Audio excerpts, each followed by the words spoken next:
నియంత పాలనను తరిమి కొట్టాలి. Welcome back.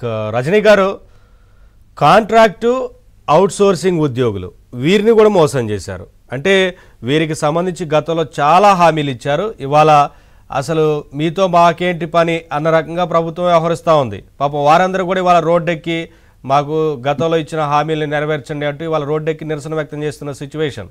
పెద్ద ఎత్తున ఉన్నారు వారు కూడా. సో ముఖ్యంగా ఇది పాదయాత్ర అప్పుడు అన్ని అబద్ధాలే చెప్తారా, అసలు నిజాలనే ఉండవా, లేకపోతే అది ఒక ఎవిడెంటరీగా కన్సిడర్ చేయమా అనేది మాకు అర్థం కావట్లేదండి. పాదయాత్రలా చేసేటప్పుడు ఎవరైతే రాజకీయ నాయకులు పెళ్లికి ముందు మగవాళ్ళు చెప్పే మాటలు నమ్మద్దు అనే ఒక శాస్త్రం లాగా ఉండిపోయిందండి. ఎందుకంటే ఆ రోజు అవుట్ సోర్సింగ్ వాళ్ళని పర్మనెంట్ చేస్తాము, కాంట్రాక్ట్ ఉద్యోగులకి జీతాలు పెంచుతాము, అన్నలారా అక్కలారా నా బిడ్డలు నా నాన్నలు అంటూ ఏంటేంటో మాట్లాడేశారు.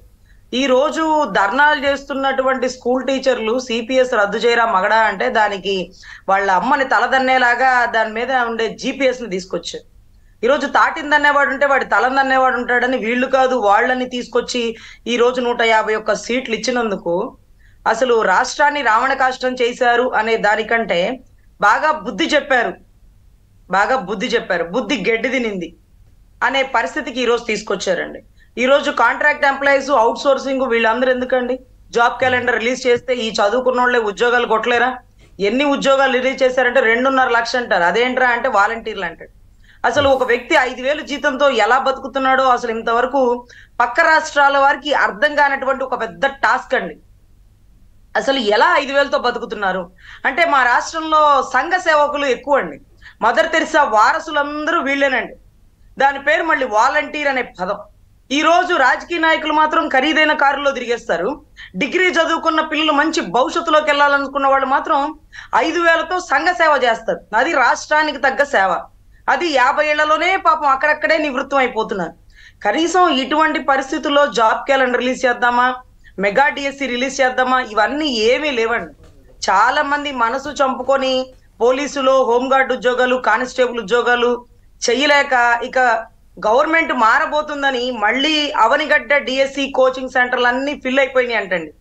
అదే రకంగా అమరావతి భూములకి మళ్ళీ కాళ్ళు వచ్చినాయి, రెక్కలు వచ్చేసినాయి అంటండి. అంటే ప్రభుత్వం మారిపోతుందని రాష్ట్ర ప్రజలు నిర్ధారించేశారు. ఇది గుర్తుపెట్టుకోండి అధికార పార్టీ వాళ్ళు. అదే రకంగా అంగన్వాడీ వాళ్ళ గురించి అండి, ఇచ్చేది 11,000 అనుకుంటా బహుశా.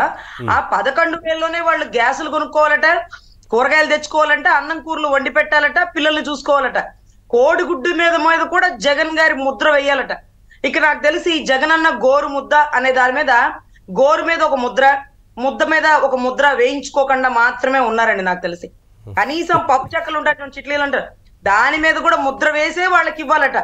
ఈ ముద్ర చూసి మన జగనన్న ఆస్తిలో వాటా ఇచ్చాడు, జగనన్న అత్తగారింట్లో కట్నం తీసుకొచ్చి ఇచ్చాడని పిల్లలు సంతోషపడతారండి?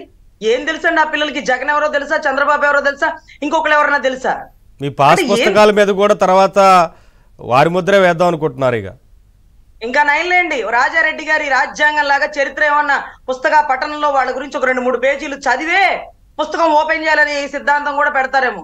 సో ఇంత దారుణంగా ఒక హిట్లర్ కూడా పరిపాలించుడు ఉండడండి. ఇంత దారుణంగా బ్రిటిష్ వాళ్ళు కూడా మనల్ని చూసి ఉండరండి. ఆ మాదిరిగా ఈ రోజు గవర్నమెంట్ పాస్ పుస్తకాల్లో వాళ్ళదే ముద్ర.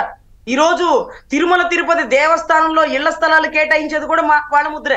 మా దేవుడు సంపాదనలో నీ ముద్ర ఏంటయ్యా, ఇంతవరకున్న ఏ ప్రభుత్వం వేయించుకోలేదు అంటున్నటువంటి తిరుమల తిరుపతి దేవస్థాన సభ్యులు మరీ పిచ్చి పీక్ స్టేజ్కి వెళ్ళిపోయిందా?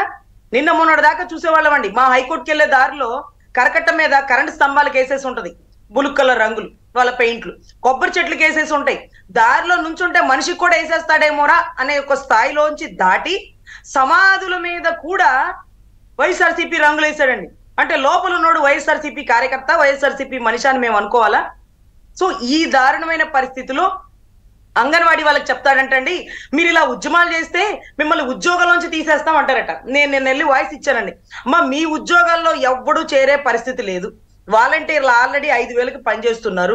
వాళ్ళు పసిపిల్లల్ని సంకనేసుకొని అన్నం కూరలు ఒట్టి పెట్టి ఏ పిల్లని ఆ పిల్లకి ఇంట్లో దించి ఒక పిల్లని ఎత్తుకొని ఒక పిల్లని నడిపిస్తానండి ఆ తల్లి కోపం వచ్చిద్దట. అటువంటి అప్పుడు కోడిగుడ్లు ఒకటి తక్కువ ఇచ్చినా ఒకటి ఎక్కువ ఇచ్చినా ఊరుకోరనమాట.